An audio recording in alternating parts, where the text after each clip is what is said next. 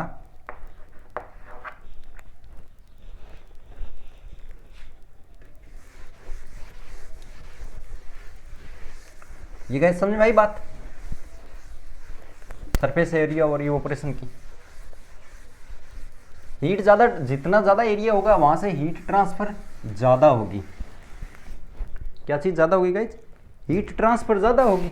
जितना ज़्यादा लंबा चौड़ा एरिया, वहाँ से उतनी ज़्यादा हीट ट्रांसफ़र होगी और वहाँ पर उतनी ज़्यादा इवोपोरेशन की प्रोसेस होगी। हीट ट्रांसफ़र,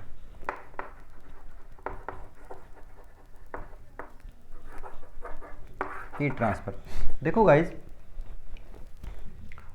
आपने कभी देखा होगा, मुझे पता नहीं, आई डोंट नो, मैंने देखा है कई बार टीवी के अंदर कि कुछ लोग होते हैं जो ऐसे दिखाया जाता है सीन के अंदर कि वो चाय या कॉफ़ी पी रहे होते हैं और उनके पास एक कप होता है, ठीक है, और एक ऐसी मान लो प्लेट जैसा कुछ ऐसी चीज़ होती है, ठीक, शक्कर बोलते हैं जो शक्कर, ठीक है। वो क्या करते हैं, वो थोड़ी सी चाय उसके अंदर डालते हैं या फिर कॉफ़ी हो सकता है, उसके अंदर डालते हैं प्लेट में और फिर पी लेते हैं, फिर थोड़ी सी डालते हैं और फिर पी लेते हैं, ठीक है। तो उसका मीन्स गाइज यहाँ पर ये हुआ कि जो कप था उनका पास या फिर हमारा जो कप होता है उसके अंदर अगर हमारे पास कॉफ़ी है या फिर चाय है, गर्म कॉफ़ी या चाय, और एक हमारे पास अगर प्लेट हो, ठीक है गाइज, तो सरफेस एरिया है वो इस प्लेट का ज़्यादा होता है और इसका कम होता है, यानी कि यहाँ से ज़्यादा एरिया से हीट एनर्जी ट्रांसफ़र होती रहती है, यहाँ से कम एरिया के अंदर होती है, इसलिए उस चक्कर का यूज़ करते हैं, उस प्लेट का यूज़ किया जाता है, वो चाय वगैरह पीते हैं उसके अंदर, ठीक है। ओके गाइस, अपने बढ़ते हैं सेकंड पॉइंट की तरफ।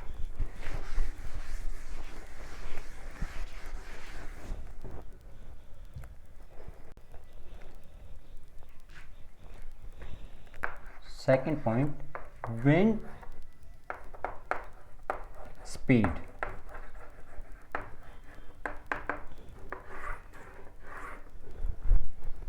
विंड स्पीड, देखो गाइस, विंड स्पीड जितनी ज़्यादा होगी इवेपोरेशन का रेट उतना ही ज़्यादा होगा।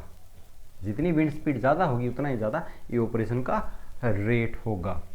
ये मान लो, अगर मान लो अपने ये कोई पेड़ है, ठीक है गाइस,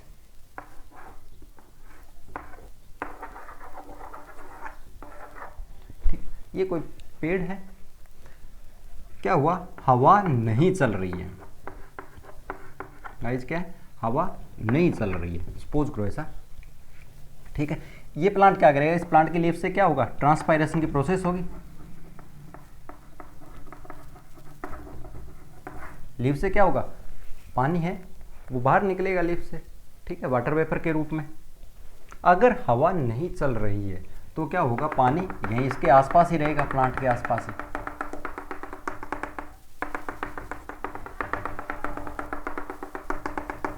पानी क्या रहेगा, इसके पास ही रहेगा।